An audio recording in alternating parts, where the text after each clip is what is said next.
negativity, you can protect yourself from negativity.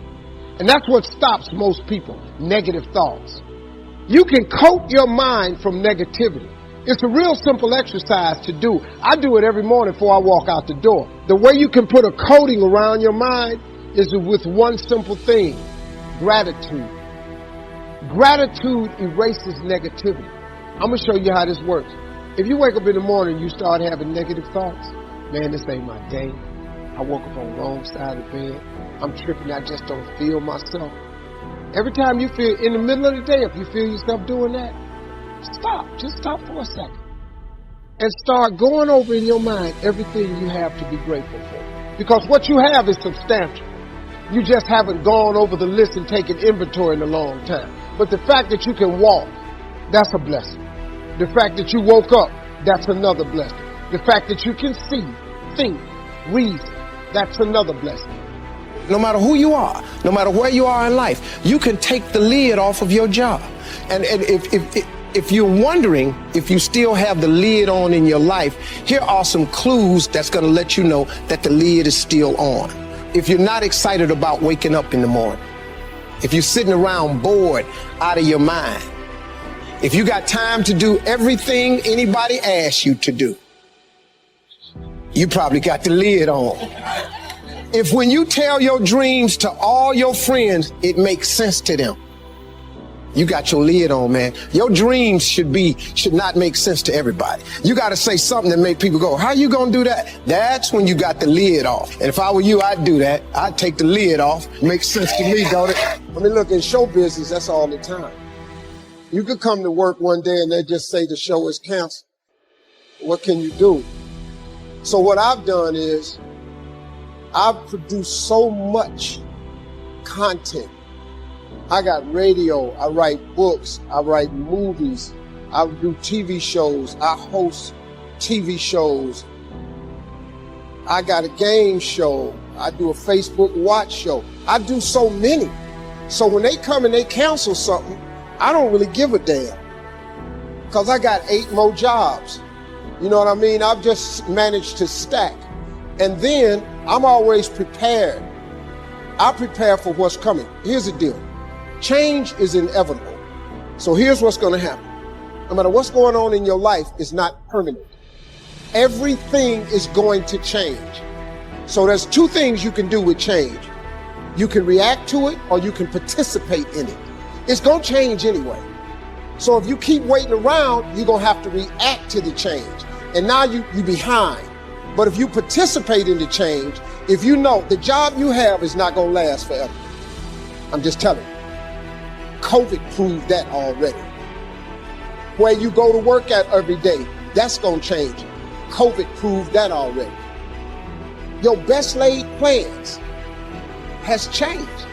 So what you got to start doing is you got to start anticipating that it's going to change and just start living your life with the preparation for change.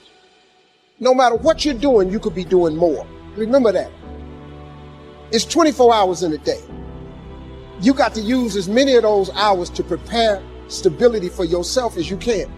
I said it online, I got in a lot of trouble. If you sleep 8 hours, you're not ever going to be rich. If you have any dreams of being rich, you cannot sleep 8 hours a day. It's only 24 hours in a day. If you sleep 8 hours, that's a third of your life. How can you cannot be asleep a third of your life and become successful. You can't. People got mad at me. They're talking about Steve Harvey prefers wealth over health. No, I'm just telling you. If your ass wants to hit it and be rich, you got to quit bullshit. You got to get your hustle and grind on. You can't sleep 8 hours. Well, how much you sleep? I sleep between 4 and 5 hours. If I get 6 hours, woof, I'm tired. Plus, I'm old. I got to get up. I want to see what today is. I can't miss nothing.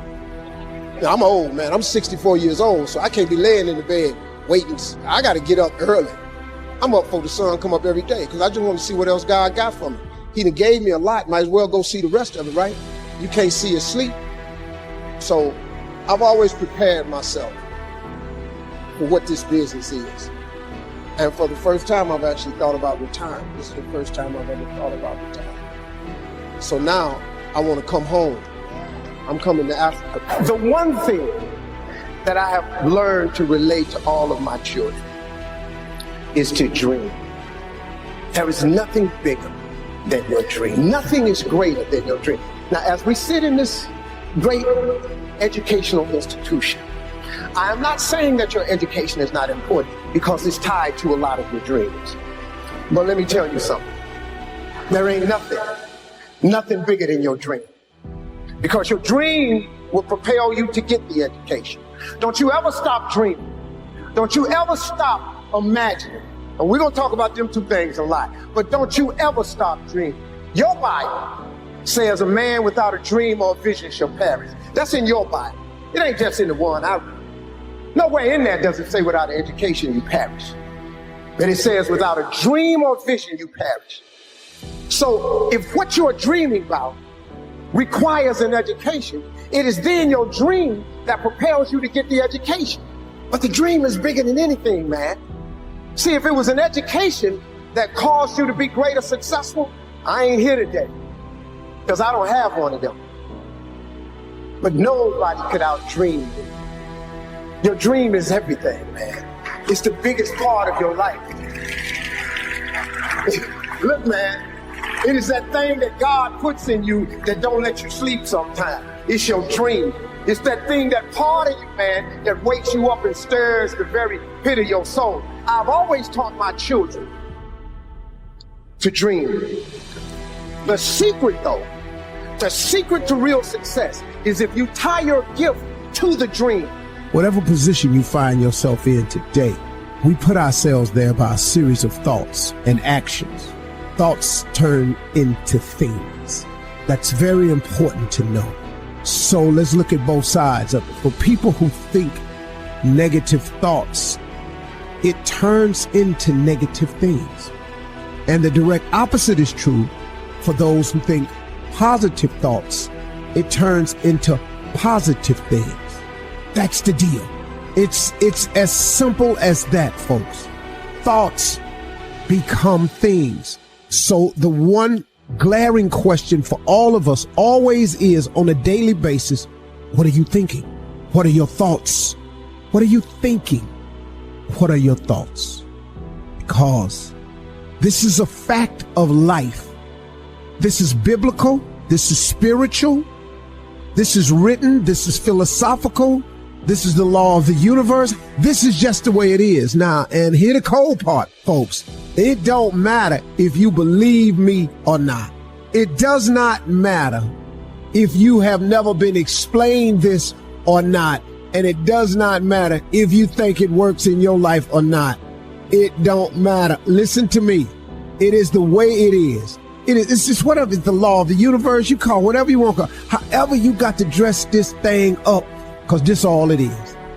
So when I say that you are where we are today because we thought ourselves here, oh, you best to believe that's true. You thought yourself here, no one else. See, let me explain something. I got people around me who so badly want to take credit for it. Every man in this room, you blew your 20s. You spend all your 30s trying to make up for your 20s. Yeah, that's the truth. Dog, every dude in this room blew their 20s, and at 30 trying to fix what they should have did in their 20s. Yeah. And so forth and so on. You turn 40, you trying to recover from the mistakes you made when you 30. Now at 40, man, it's time for you to start. Really, at 30, you need to start buckling it on down.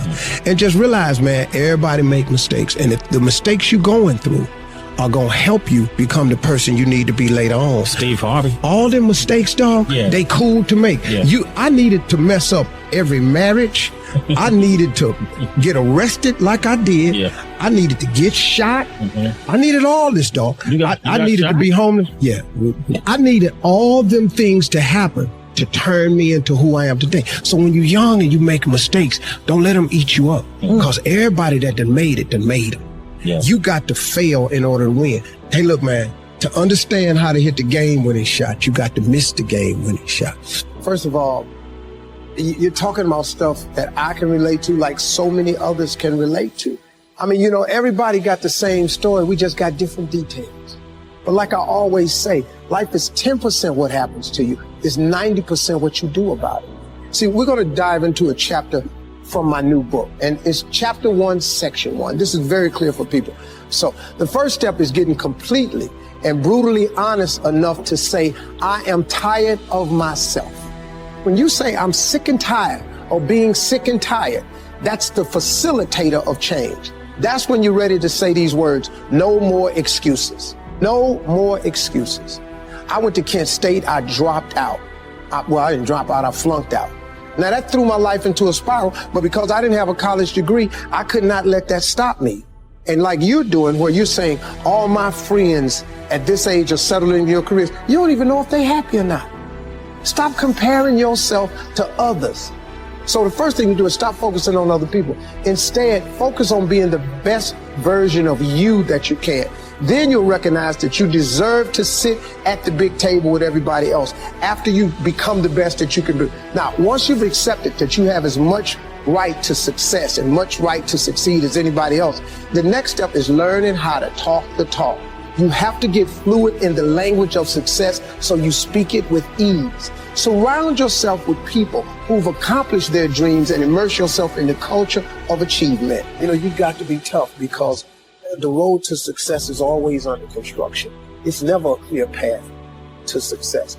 The people who become successful are the people who have a relentless attitude. And you just got to hang in there through the bad breaks, because the bad breaks is coming. But they usually come right before the big break is about to happen.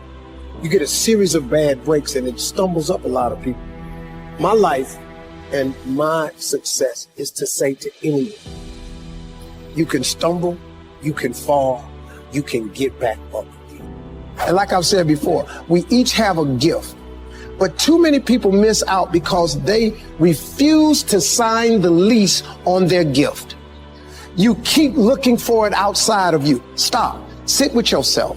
What is it that you do the absolute best with the least amount of effort? That's your gift. But if you are constantly looking outside of yourself and you don't latch on to your gift, you will never find your purpose. If you want to succeed, you must commit to your own gift and embrace it. Well, same advice I give to my kids, man. If I could get them to understand the importance of their 20s. Because, man, you know what I did? I just blew my 20s.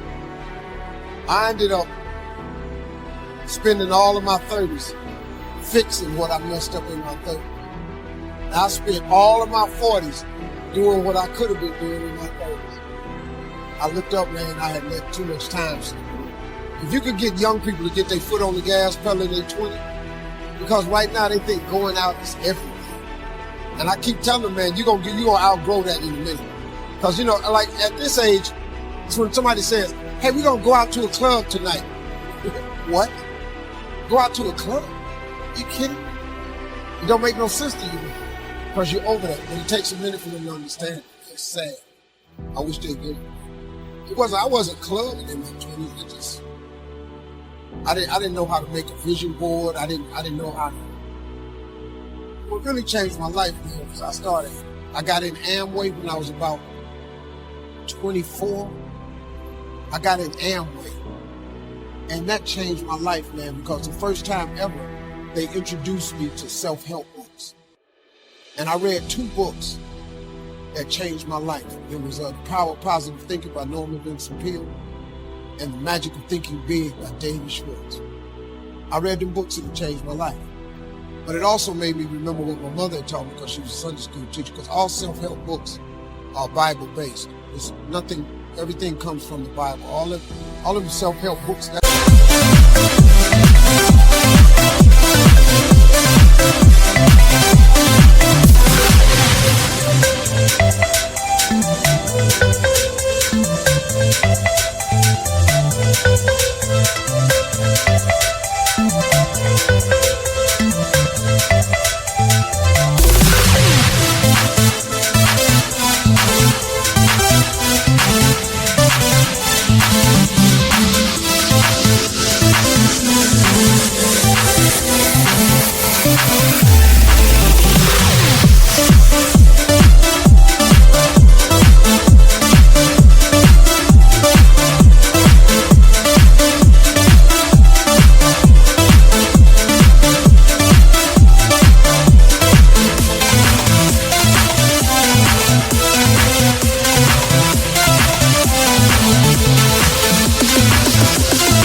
wisdom and understanding. If you can read that, it'll change your life too. Sometimes you need regular books where you can relate to it differently. But it's all comes from the Bible. It's like a great book is The Secret. But if you read The Secret, it's all Bible first. It's just based on the Bible. You can't think of nothing new how to tell a person to succeed without the Bible. It doesn't work that way, you know. So a couple of books changed my life, man. Imagine the Thinking Big was huge. It just taught me one simple principle. It don't cost no more energy to think big than it does small. You can say Volkswagen and you can say Rolls Royce with the same amount of effort. You ain't got the grunt to say Rolls Royce. So if the Bible is true, which says a man is as he thinketh, if you think poor thoughts, you got to be poor. The moment you change that thought into wealth and riches, you start the process of becoming wealthy. It's not a miracle. It's really how it works. People complicate it. You got to do this, you got to do that. But the Bible's pretty plain. Ain't got no loopholes in it. Really don't. It's just real simple. It say what it say. All you got to do is believe it's talking to you. That's what it is. Most people don't think that God is talking to them. That I come to give you life and give you life more abundantly. You don't think He's talking to you? He'll give you life more abundantly. He do. He really will. You ain't got to be rich to have an abundant life. Sometimes you just need to be healthy, happy. You could be really happy, man, making $70,000 a year. You really, really can. You don't need a few million. I did, but you didn't need it. It helped me a little bit. But to be honest, it didn't make me happy. It really did. Until you need God. Thank you.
We go to church again.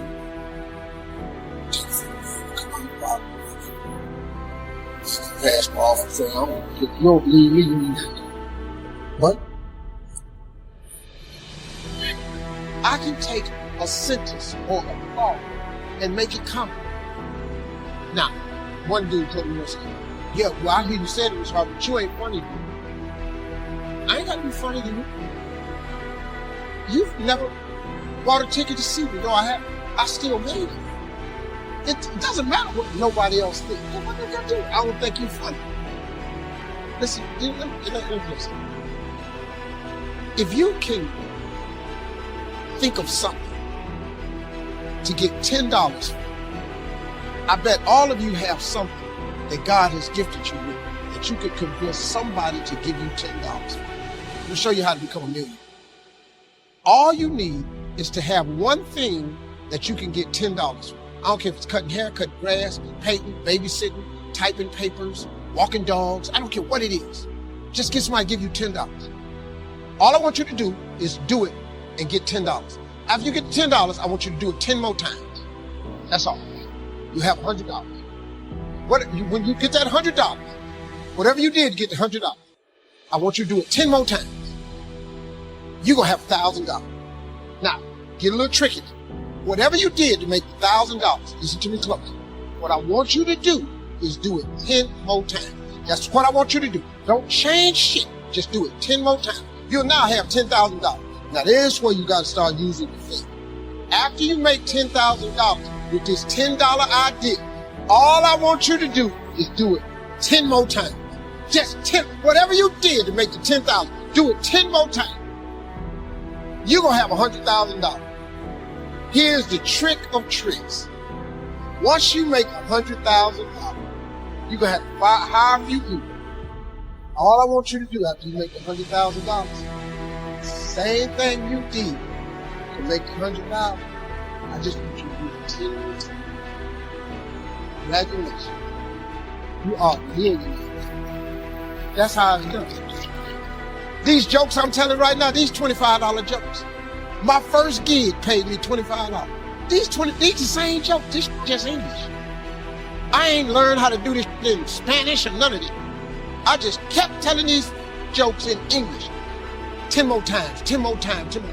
Till they started paying me $25,000 a night. Then they started paying me $100,000 a night, $150,000, $250,000 a night.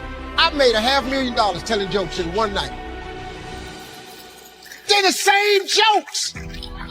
I just kept telling them over and over and over and over and over. $25 jokes repeated on a 10-time multiple. You could be a millionaire babysitting. You could be a millionaire doing eyebrows. You could be a millionaire cutting grass. You could be a millionaire as a barber, painting houses.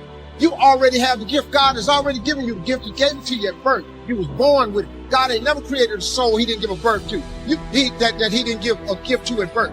You sitting up in here, if you're poor today, it's because you tripped. You just tripped. You done talked yourself out your God-given gift. You done got some funk job somewhere and tried to act like you was happy with it. Now they done furloughed you, now you disappointed. You ought to be jumping for joy. Walk your up the hall, go take your gift God gave you and turn yourself into a millionaire.